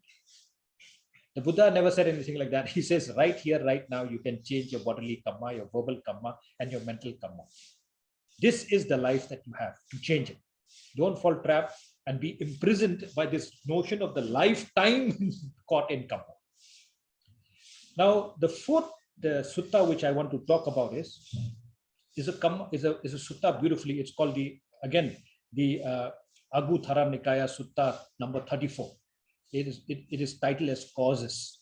What causes karma? Okay, the Buddha says like this. He says, greed, hatred, and delusion is the cause of the origination of karma. If you fall trap, okay, to greed, to hatred and delusion, if you allow yourself to be imprisoned by greed, hatred, and delusion, okay, you have already began what is called the origination of the field of karma. However, he says, conscious non-greed, non-hatred, and non-delusion, it cuts off the very roots of what you understand called the relationship between you and the karma that is embedded in your body, and that it is no more subjected to future arising. The minute you cut off the roots by this non-greed, non-hatred, non-delusion, the minute you cut off, and he used the word ignorance for this, avijja, the minute you become conscious and free yourself from ignorance of hatred, greed, and delusion, you have already cut the roots that you have embedded and embodied as a karma in your own body. And that particular moment, no more arising takes place. The old karmas will not arise anymore. Okay. And finally, he makes one point: the destruction of karma. How do you destroy karma? How do we work towards the destruction? The first thing that you need to do is to work towards the conscious destruction or awareness of what he calls tanha, or craving. If you're aware of this notion of how the craving, the desire is constantly pushing you to become, the minute you become aware of this craving process, this is the first step to the destruction of what you understand called the production of the becoming in the field of karma. However, he makes one point. He said the path here in working towards the destruction of karma, especially for those who are established in the practice, it is the 7 factors of wisdom. It is the first 7 factors of wisdom and enlightenment that will lead you out of this karma process. Okay, what are the 7 factors? Mindfulness or sati, samma sati. Dhamma vikaya, which is a systematic study of the Dhamma. Virya, energy. Pitti, rupture, a sense of joyfulness that you begin to experience. Pasadi, calm, gentleness, balance in the middle. Samadhi, concentration. Upekha, equanimity. These are the factors, the Buddha says, for those who are established to work towards the destruction of karma. And the final point he makes is, with the abandoning of craving, karma is abandoned. With the abandoning of karma, dukkha is abandoned. So if you look at these suttas, when you read, if you go to website and you type Kamma, you will see all of these suttas. If you look at the way the Buddha explained, there is nothing unscientific about how he explained it. There is nothing that cannot stand the test of science. There is nothing that is irrational. That there is nothing that is unscientific, speculative thinking. Everything is a science. And the way he explains, if you read properly, so logical, so grounded, so experiential, so contextual, and so processional. So today, I think it is important for us, especially as Ambedkarites, to now relook at this notion of Kamma. We should not fall trap to what exists in terms of interpretation. We have our own interpretation, and we have gone from Babasaheb to the Buddha himself in terms of the texts available to us. So this is the first point which I the third point which I want to make about Kamma. And another 5 minutes I will just stop, but I want to make some few clarifications. The Buddha was supposed to have said, he used the word called Nacha so Nacha Anno. Nacha so Nacha Anno. He says, that which dies is not that which is reborn. That which dies is not that which is reborn. And generally interpreted in terms of, the academic interpretation of Nacha so Nacha Anno is not the same nor yet another. But in the real deeper interpretation is, that which dies is not that which is reborn. And this hits at the very roots of philosophical systems in India. Nacha so, nacha anno. When you die, you're not going to be reborn the same person. Don't fall trap to what is called, resurrection, reincarnation, transmigration. These are not Buddhist concepts. What is resurrection? This is much more among the Abrahamic religion. A person who dies will again come to life again in the future. So if you look at Christianity, they believe that Jesus Christ died and came to life. So he resurrected. And in the belief within the Christian thought, many people who have died will again come to life later in the second coming of Jesus Christ. It's called resurrection. This has got nothing to do with Buddhism. It is part of the belief system of another school altogether. The second word, reincarnation. Reincarnation is not a concept of Buddhism, although some schools of Buddhism have actually appropriated this concept. What does it mean? There is something called incarnation. That is, a soul enters a body. There is a soul and it enters the body, incarnate. And when the person dies, this soul discarnate, which means it moves out of the body. So there is a soul incarnate, it comes into the body. When it dies, it discarnates, soul will get out of the body. And then it will reincarnate. It will go back, it will go and occupy another body. This is called reincarnation, So reincarnation is divided into three aspects. Incarnate, the soul enters the body. Discarnate, the soul leaves the dead body. And reincarnation, it goes and occupies another body. It takes, reincarnation, when the person dies, discarnates, it goes and occupy and takes the shape of another body. This is called reincarnation. And there are some schools in Buddhism that believes in reincarnation. Okay. Now, this, especially Babasaheb, this is not how we understand. This is nothing to do with Buddhism. Be careful not to fall trap to the reincarnation concept. There is one more concept called transmigration. And this is exactly the philosophical schools in India, other than Buddhism and Jainism. Okay. The transmigration, on the other hand, means for transmigration to happen, you must first believe that there is a soul. If you don't believe there is a soul, there cannot be transmigration. Okay. And transmigration is that you have a firm belief that there is a soul. And when the person dies, this soul comes out of the body and takes another body. Okay. Which means, the way Babasaheb explains, the soul lives forever. The body that dies, the soul lives forever. And Babasaheb beautifully said, he says, we have to be careful with these kind of philosophical frameworks. We do not believe in resurrection, nor reincarnation, nor transmigration. Because in Buddhism, there is no soul. The first thing that we have to be clear is there's no soul. And if there is no soul, then how does it work? So if you look at the Buddha and his Dhamma, I think I will kind of stop here today, because 2-3 things that Babasaheb makes. I'll tell you, I have read many texts regarding Kamma, And I have not found something as sophisticated. And I will say this here, even as sophisticated, more sophisticated than Lakshmi Narasu was. Because Babasaheb and the Buddha and his Dhamma explain it in such simple words, and such a clear logical reasoning about Kamma, that you get a new interpretation of this whole idea of Kamma. And the beauty is that he was very good in comparative religion. So he knew what other religions are saying. Like people across the world who are writing about Kamma, they don't know what are the philosophical schools in India. So they don't know how to compare and say this is not what we are talking about, you know. So the last point which I think I should just make here is that so in the way we understand this Kamma, the way Babasaheb understands, is very clear that if there is no soul, you cannot conceive Kamma in the way other philosophers conceive. This is fundamental. Ours is not transmigration, not reincarnation, and not resurrection. We're not talking about that. We are talking about rebirth. Okay? And he makes a point. We have to understand there's a difference between rebirth, transmigration, reincarnation, and resurrection. The Buddhist conception is rebirth, not reincarnation or transmigration. But he makes a point. What is it that gets reborn? It's a beautiful concept. Yeah? So of what that is reborn, he says fundamental elements of life, Prithvi, Appa, Tej, and Vayu. These are the things that get reborn. Of whom is that who is reborn? When different elements mix together, there is a new birth that comes. It is not the same.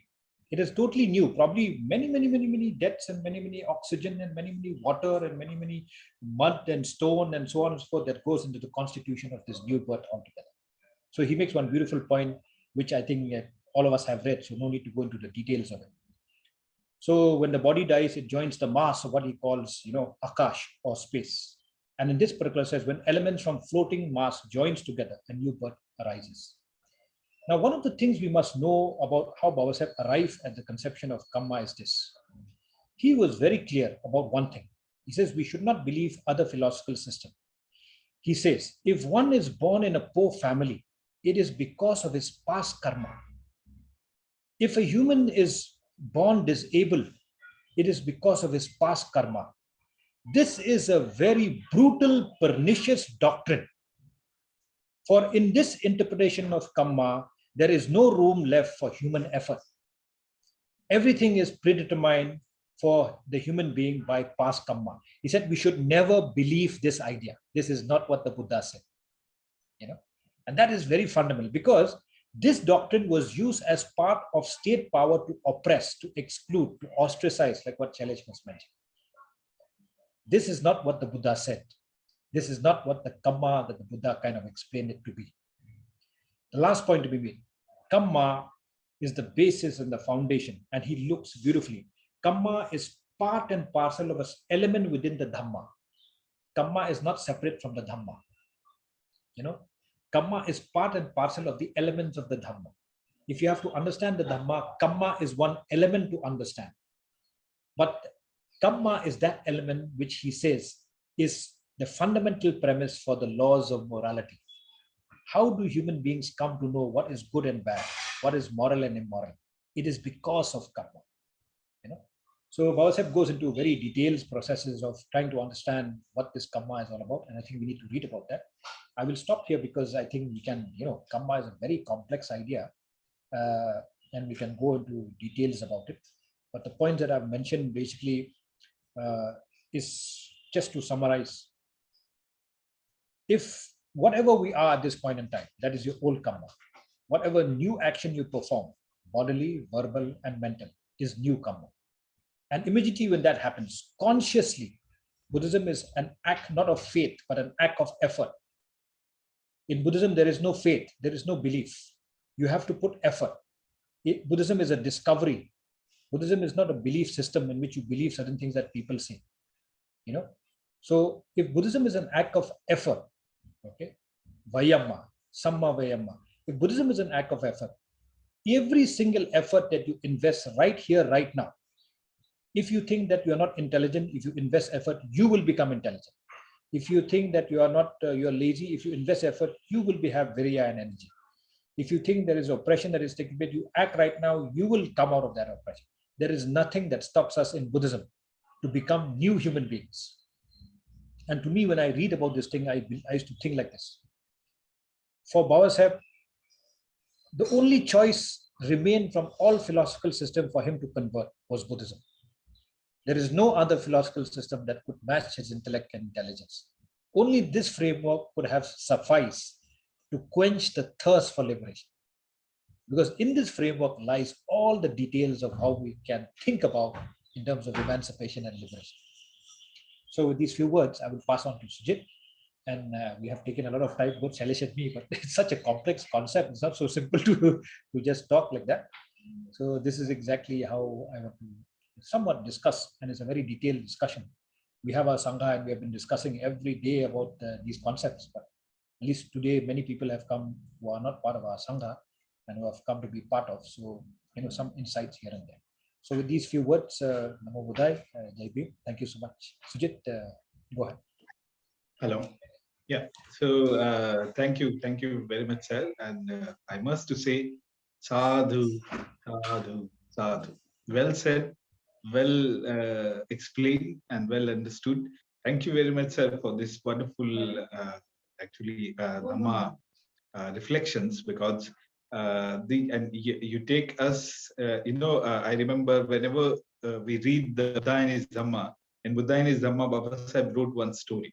And in every story, Babasaheb takes us to the very fundamental issue of morality, the fundamental things which is in Buddhism. And you did the same way. You explained the totality of Buddhism with one single principle of Kamma. So I must say thank you very much, sir, on behalf of Navayana Buddhist Charitable Trust. Now I request all the members, if you have, because there is no room for questions. So if anybody wants to reflect for very quick reflection, if anybody wants, the floor is open for that. Anyone who can raise their hand.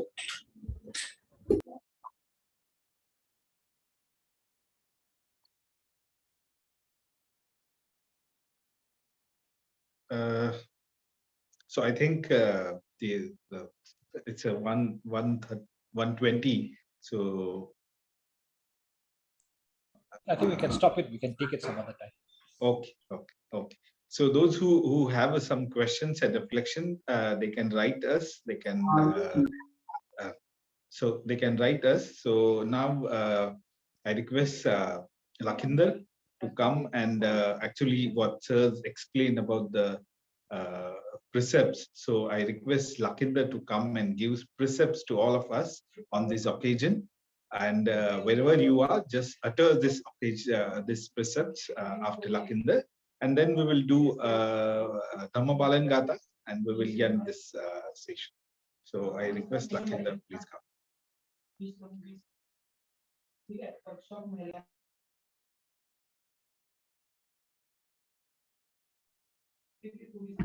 Thank you, Sujit. Thank you so much.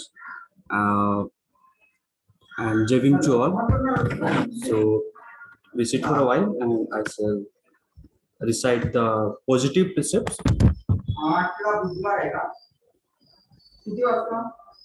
Positive precepts. With deeds of loving kindness, I cultivate my body.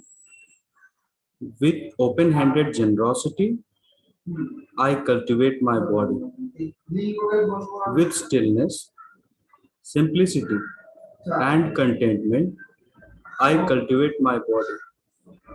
With truthful communication, I cultivate my speech. With mindfulness, clear and radiant, I cultivate my mind.